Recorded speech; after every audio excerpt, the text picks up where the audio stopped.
My name is Brad Tavares, 24 years old, from Hilo, Hawaii. Fighting with Dongi Yang here in Fairfax, Virginia, coming up in a few days. It's on Tuesday, UFC on Field 3. My first impression of Dongi Yang is, of course, that he's a very tough fighter, very durable. He's pretty good, at doing everything. He's not just a striker. He's not just a ground guy. I've seen him mix it up in his fights. So he's very tough opponent, but it's not someone that I can't see myself beating. I definitely see myself getting the victory here and moving on in the weight division. Feeling really good right now. Weight is on point. My body is feeling really well, rejuvenated, and I'm just feeling ready. This morning I went for a jog and I felt like I could have sprinted for an hour.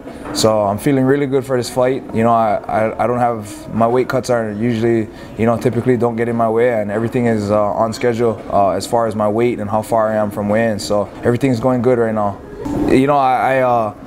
Mixed martial arts is a very mixed sport. I mean, its name speaks for itself. It's mixed martial arts, and that's what I am. I'm a mixed martial arts fighter. I prepare in camp for everything that's going to happen. Striking, I'm not just going to try and make it a kickboxing fight. I'm not going to just try and wrestle with the guy. I'm not going to just try and make it a jiu-jitsu match. That's not what it is. It's a MMA fight, and I'm ready for anything that he brings to me. If he wants to wrestle or clinch or go to the ground, I'm confident that I'll beat him there or wherever it is that the fight goes. At the same time, I'm not gonna let him control where the fight goes. I want to get in there and control where this fight goes. If it stays standing, if we go to the ground, I want to be in control of that.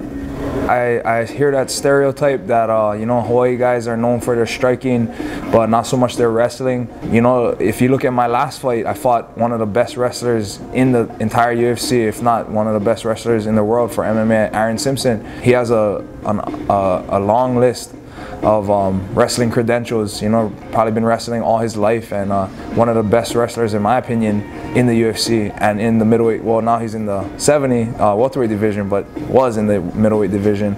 But if you watch my fight with Aaron, that's all he tried to do is take me down, and I stuffed every single one of his shots, and I ended up actually putting him up against the cage, picking him up and slamming him. My biggest motivation for this fight in particular is of course, you all know I'm coming off a long layoff. I was scheduled to fight in October, and injury prevented me from taking that fight. My last fight was July 2nd of last year, so I'm almost pushing a year here that I haven't fought. My biggest motivation is just to get back in there, show the world, that I'm still here, somebody to remember, somebody to watch out for, and of course show the rest of the division, that I'm a young fighter, but I'm here to stay. I can hang with the best of them, and that's what I just want to prove to everybody. To the Korean fans out there, I know I'm fighting one of your native Koreans, and hope you guys still like me after that. Hope I can gain some fans out of you guys, but I appreciate everybody, every fan, even if it's not a fan of me. If you're a fan of Dongi, I appreciate you guys, because you guys are going to be watching the fight and making us both move up the ranks in the UFC and making us both a little more popular.